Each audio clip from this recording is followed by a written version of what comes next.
You know what they started doing now a lot, and what I read is it's a way to where when a show's successful, they don't have to pay like the actors and people writers like as much in royalties. Is like they'll have a show, and then season two will be named like that show with a subtitle, but it'll basically like legally it'll be like a brand new show, so that they don't have to like pay them up to pay royalties and stuff. They did it with some of those later CW shows, like Stargirl. Like I forget exactly what, because like the first season was like Stargirl, and then like season two was maybe like Stargirl frenemies or something like that. so that like they didn't have to like up the royalty pay or whatever. And I think they even did it with that Alfred Pennyworth show, where it was like that's why like they like renamed it like the origin. Like the first season was like Pennyworth, and eventually it was like Pennyworth, the origin of Batman's butler, or something like that. I think if we see those kinds of titles on TV shows, then we have to automatically assume that it's going to be a low budget show, because if they're not even paying the actors, then they're definitely not going to have quality TV. Although I will say I did watch that Stargirl show. It was only a 3-season show, and it was pretty good. I mean, it's definitely skews like family friendly. Okay. But that being the case, I enjoyed it. I thought it was. I very saw the enjoyable. first episode of it, and then I just kind of lost track of the show. But I saw that Joel McHale was in it, the first episode. Yeah, he I think most of first season. Yeah, he's in episode 1, and I think for most of that season he's not there, but eventually in later seasons he's in it more. Okay, interesting. Yeah, he was the star man. Yeah, he lost his juju, whatever. But yeah, not a bad show at all. But yeah, it's so funny,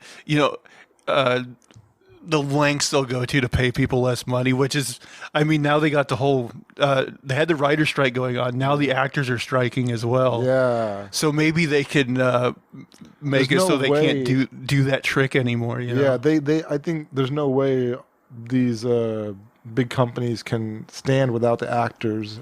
No, I think this will be resolved pretty soon now, because like the writing, you got a length of time you can go, because you probably got a bunch of stuff in the can that you can use. But with the actors, it's pretty much production down. Exactly. And so I would expect this will get wrapped up rather quickly now. What if they just make a bunch of shows with bad actors? Hey, the line, a bunch of scab actors. I'm gonna apply to be one of those scab actors. Just be terrible. You're just making it up on the spot because there's no writers either. So you're just like, it's like whose line is it anyway? But with like real shows.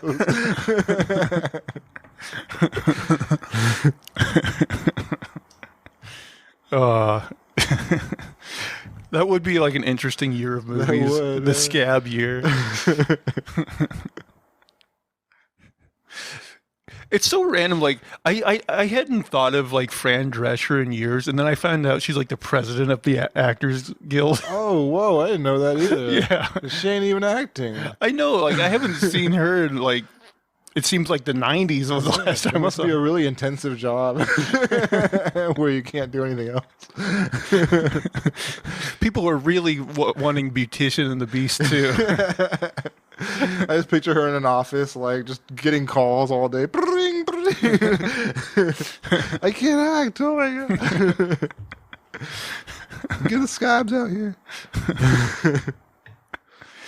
But yeah, if I was an actor, I'd definitely be like, "Hey, can you make them stop doing that thing where they give second seasons a ridiculous subtitle so they don't have to pay us as much?" That might be one of our demands. Like I would hate the producers or like on that show. Like they're in contact with the producers all the time, right? Right. And I'd just be like, I hate you.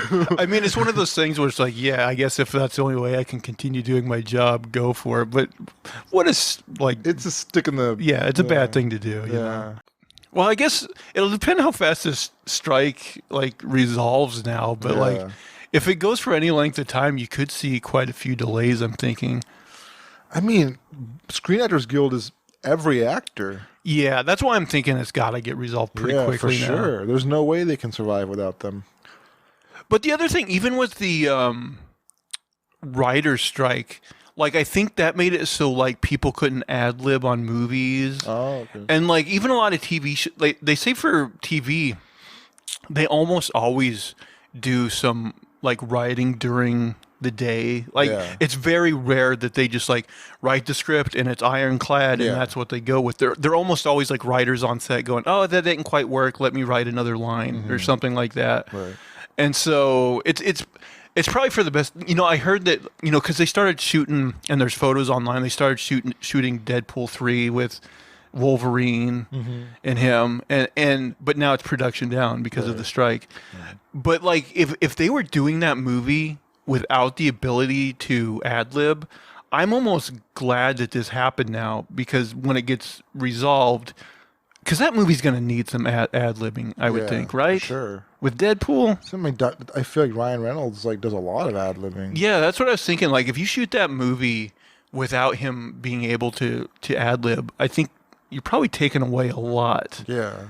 Because I mean, I don't know this for sure, like the scripts for Deadpool 1 and 2, but I would guess there was a fair amount of like ad libbing during the day on those sets, rather than just being all in the script. I would think so. Yeah. I don't think it, like, I'm one of those guys that doesn't really care about the costumes in superhero movies like so many people do. But did you see like the on-set photos of Hugh Jackman?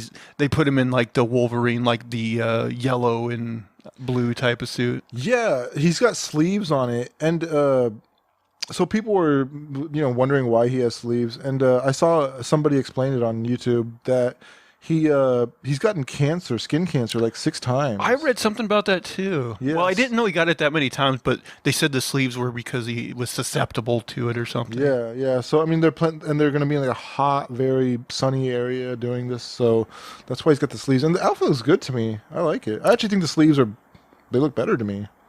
Yeah, I thought it looked fine. Yeah. Although it wouldn't surprise me if he gets in a fight and they just like rip off. Yeah, he could. Yeah. But also, I was like, maybe he's not as like jacked up as he was before, so it's like maybe hides slightly smaller arms or something too. I don't know. I mean, he's probably still in great shape. He's in great shape. Yeah, you can tell by the rest of him. But yeah, maybe his arms aren't as big, but I'm okay with the whole setup. He looks good, and Deadpool's outfit is even more comic book accurate this time, I think. Oh, I didn't even notice that they changed his too. A little bit, and I heard that this Deadpool movie, they're gonna make it like a multiverse one. You know, I've heard that too. That they're gonna squeeze in like a ton of the TVA Fox characters. Like, well, I didn't hear the TVA, but like they confirmed that Jennifer Garner's Elektra character is going to be in it. Daredevil might be in it. They're trying. I heard the rumors of trying to get Ben Affleck's Daredevil in it, and probably a bunch of like the Fox X-Men, I would imagine, as well. Okay. I just wonder, like, is it going to be for a joke to, like, kill all those characters or something? You know what I mean? Right. No, I hope not. I just hope they write them better than Fox did. Like, remember in the trailers for Deadpool 2, like, they showed, like, the whole thing of them getting, like, the X-Force characters, and then they just almost all of Brad them. Pitt. Right. It's like the Invisible Man or whatever. Yeah. And they just all die right away, which is funny. Yeah, I do appreciate that, actually. Yeah. Maybe they'll do that again. They just get all these Fox characters and you just see them die horrible deaths. But that would be wild because people actually do have a connection to some of those characters. Like, they have seen them, like, for decades. Although not the Jennifer Garner Elektra. Right. Nobody would care if that character died. Right. But I mean, like, certain X-Men characters, they might be like, oh, what the hell? Right. Quicksilver and stuff. Yeah, I don't know how excited I'd be to see Elektra in it anyway, but let's see what they do. I'm sure James Gunn will write a better Elektra than they did before. James Gunn? Well, no, I'm thinking about Fox, or I'm thinking about DC. Yeah, I mean Marvel. Marvel could do a good job with Elektra. They've been pretty good quality till lately, They did have Elektra on the Daredevil used to be Netflix show. I wonder if they'll right. end up reusing that actress Yeah, because she was better. yeah, she was all right. Yeah. It's so weird though, because and I remember seeing a story that the Daredevil TV show was one of the ones affected by the writers' strike. So Oh no. I mean, it'll still come out eventually, I'm sure, but Yeah. at the same time, like Daredevil is one of those characters I want to see a movie of. Yeah.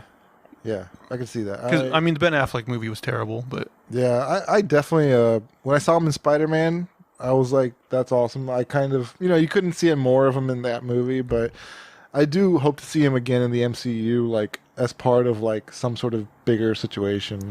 I mean, to me, Daredevil really is Marvel's Batman. Yeah. And I love Batman so much that I would just love to see a nice, like, cinematic, dark Daredevil story. I like Daredevil more than Batman, dude. Like Batman to me is like already rich, so he has a leg up. Like he can get the technology, he can get all this Right. stuff. Daredevil's doing it without any of that. Like he's just doing it based on his ability to use his senses. He's got that lawyer money, though. I mean, he in the show he does like pro bono work. A lot of times, yeah. He's helping poor people. He's not getting paid. But at the same time, like, he never, like, uses a bunch of high-tech stuff. He's just got, like, his like, stick or whatever. his batons, nunchucks. yeah. Yeah. Yeah, I like Daredevil as a character quite a bit. Batman's always going to be my favorite, but I think Daredevil actually might be my favorite MCU character. I think my favorite character of all time is Spider-Man. I mean, I like Spider-Man too, yeah. Yeah. I maybe it's because like at a very like impressionable age I was watching Spider-Man and it was just the cartoon was really good. Right. But Or at least it seemed like it at the time. yeah, right. You know what? I actually rewatched a few of those on Disney Plus, like, recently. Uh-huh. I don't know how I feel about it yet. Oh no. I mean, I haven't seen one yet that's like flat. I mean, I've only watched maybe like 3 of them, and like none of them are like flat out terrible yet.